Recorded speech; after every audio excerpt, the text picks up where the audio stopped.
Okay, so getting back into our coverage over the X-Men, I kind of love the idea of us finally getting back over to X-Men. Like, I don't hate X-Factor, I don't hate Excalibur or X-Force, but I really do love the main X-Men book the most when it comes to all the different X books. I had to say Uncanny X-Men, then X-Men, and possibly for me, X-Force. After that, it's kind of like fourth place could be Excalibur or X Factor or really Generation X. But either way, we're going to cover X-Men issues number 48 and 49. Now, this is a two-part storyline that really does focus more on Bishop. The whole idea of Bishop kind of going through the Age of Apocalypse timeline. Because as we all know, when it came to Legion Quest, you had Legion go back in time, supposed to kill off Magneto because he believed if Magneto was not around, then most likely Charles Xavier should be able to achieve his lifelong goal. Now here's the problem though. Legion did not kill off Magneto. He killed off Charles Xavier, which of course brought in a brand new timeline, better known as Age of Apocalypse. Now, most of the characters were not really around in that timeline. They had counterparts in that timeline. But for Bishop, that was not the case. For him, he was able to kind of live in that alternate timeline. And his two-part storyline kind of gives us the answer of why he was able to do that. But before we are able to dive into that whole storyline right there, the opening pages for issue number 48 is really more of us kind of seeing some members of the X-Men having a poker night. You got Gambit, Storm, Beast, even Ben Grimm's there as well from the Fantastic Four. Oh, and Iceman. Now, you do have Cannonball there as well because by this point in time in Marvel Comics, Cannonball had officially graduated over to the X-Men. Now, for Cannonball, it does seem like at first he has no idea how to play the game, but also he's kind of telling people what Beast has in his hands, which for me is the worst. Like, if I'm playing the game, don't be behind me because you are helping my opponent find different ways to defeat me. That right there makes me very upset. But now we kind of transition over to Bishop. Now for Bishop, he's right now at the bar with Cyclops and also Jean Grey. Now, while at the bar, you do have Bishop kind of tell us that he keeps having these flashes in his mind of the other reality. But the problem is that he's not really able to understand where those flashes are coming from. Now, here's the thing, because they're at a bar right now drinking and hanging out, but they are confronted by the bartender known as Pam. Now, Pam does play a very important role, but unfortunately, we're not going to know how until the second chapter of this storyline. But while you have our heroes currently at the bar, they have no idea that technically they're being watched at the moment by Dark Beast. Now remember, Dark Beast and a few other characters had came over from the Age of Apocalypse timeline. Now only two characters arrived 20 years in the past. That'll be Beast and Sugarman. Now for Beast, he has been waiting for the right time to meet Bishop because in his timeline, it was Bishop who kind of forced the X-Men to work together in different types of ways to bring down Apocalypse, but to also restore the old timeline we all know and love. And so for Dark Beast, he's kind of like, no, I need you to go. But while you have Dark Beast watching our heroes, he's then confronted by Sugarman, the other person that arrived 20 years in the past. Now, this leads us over to the school of Charles Xavier, because in one of our last X-Men videos, as we all know, Sabretooth had officially left the school, but once he did, he was able to injure Psylocke pretty badly. And so for Charles Xavier, we're once again in one of those issues where he's really tired of the fact that we're not being able to reach his goal. You know, not we, but like him and the X-Men, they're not really being able to reach their goal. And so he kind of hates seeing all these different members of the X-Men being hurt or possibly killed off, like Thunderbird, but Psylocke, who's currently injured. Now for Psylocke, we're going to cover a storyline on the next video where it's really more her just trying to survive. But either way, you do have her ask Charles to get some rest, but he's kind of like, me get some rest? What about you, homegirl? Now, for a brief moment, we do jump back over to poker night, right? And when we do, it's kind of funny because as we jump over to poker night, we kind of find out that Cannonball had played everybody, that the dude knows how to play. And so it gets to the point where the last two people are just Gambit and also Cannonball.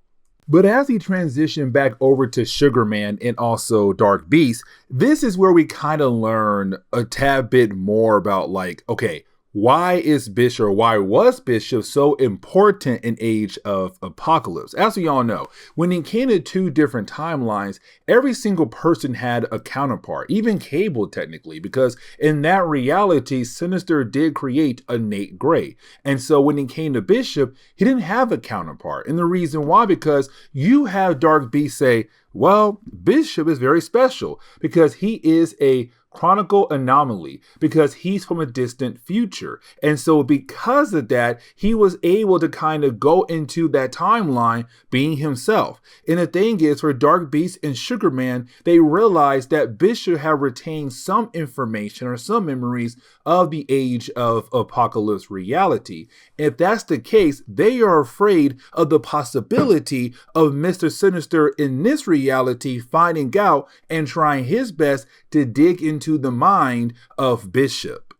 Now, as we go back over to poker night, well, we do see that technically Cannonball does win, but in the middle of the card game, you do have Beast kind of realize that he has been looking at this the wrong way when it came to the legacy virus, kind of telling us that we might have a possibility here that Beast might figure out how to cure the legacy virus. Now, to close on the first chapter of this storyline, we do learn that for Dark Beast and also Sugarman, they have been working together the entire time they've been on this reality. But the problem is, though, for Sugarman, he kind of feels like Dark Beast has not been sharing information that he should be sharing when it comes to different things in this reality. But either way, both guys realize that Bishop has to go before the possibility of Mr. Sinister finding out.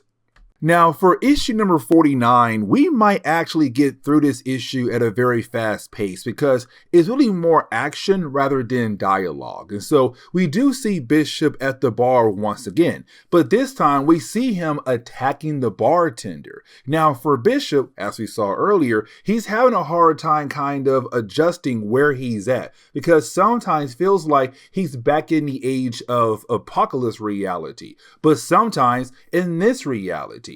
But also, he has this weird feeling about Pam. Now, for Pam, she's kind of like, hey, I'm an innocent bartender. Why in the world are you trying to kill me off for? Now, Beast is there as well. And you have Beast trying to calm down Bishop. But you have Bishop grab Beast and just throw him away and knocking him out. By the way, Beast does play a very important role for the ending of this video. But when it comes to Bishop, once he does calm down, you have Pam kind of like, okay, this is weird.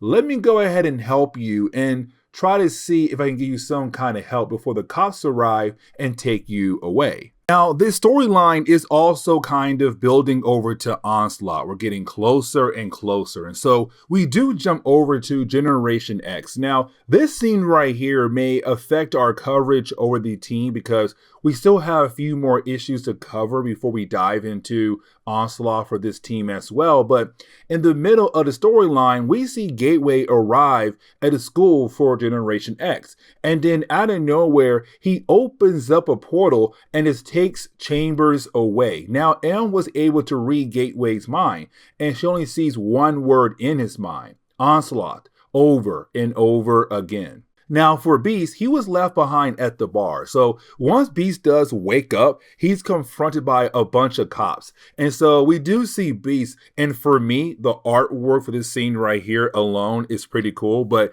it's Beast kind of like, you know what? Y'all think y'all can stop me? Let's go ahead and see if y'all truly can. Now, for Pamela, she did take Bishop over to her apartment where she is trying her best to kind of make things easier for him. But for Bishop, he's kind of like, no, I feel like there's something off about you. So you have Bishop pull a gun out on her. Now, when he does that, she's kind of like, yo, wait a second. Like, here I am right now trying to help you out. I took you over to my apartment and you still pull a gun out at me. But she begins to freak out. But while you have those two characters talking to one another, we do learn here that Pamela is working for Dark Beast. And Dark Beast is currently watching Bishop and her talk. And so it's Dark Beast saying like, hey, it's time for him to go. Like, go ahead and begin the process of killing off Bishop. And so by the time you have Beast arrive at the apartment of Pamela, he sees Bishop just flying out the window, kind of wondering what in the world is going on. And this is where we kind of find out that when it comes to Pamela, yes, she is working for Dark Beast, but also she is Fatale. And Fatale has been an assassin that has been working for Dark Beast the entire time in our coverage over the X-Men. But as we jump over to Dark Beast, who's watching what's happening and telling Sugarman like, hey, everything is coming together. We're about to kill off Bishop. You have Dark Beast see, well, our Beast. He's kind of like, yo, wait a second. Things have changed completely. And so you have Dark Beast tell Fatale, hey, listen, back away. Like, do not kill them at all, because now things have gotten more interesting, because now he has met his other self. And so the rest of this issue is now really more of us seeing Fatale being able to escape. And after she does escape, it's now Bishop and Beast kind of wondering like, okay, where in the world did she go to? And who is she working for? But now it's Dark Beast saying like, okay, now it's time for me to focus on, well, myself. And so this is where we're going to end today's comic book video. And this storyline, or really, this storyline does lead into X-Men Unlimited issue number 10. With that being said, guys, please leave me a like down below and subscribe. But guys, see y'all next time. Later.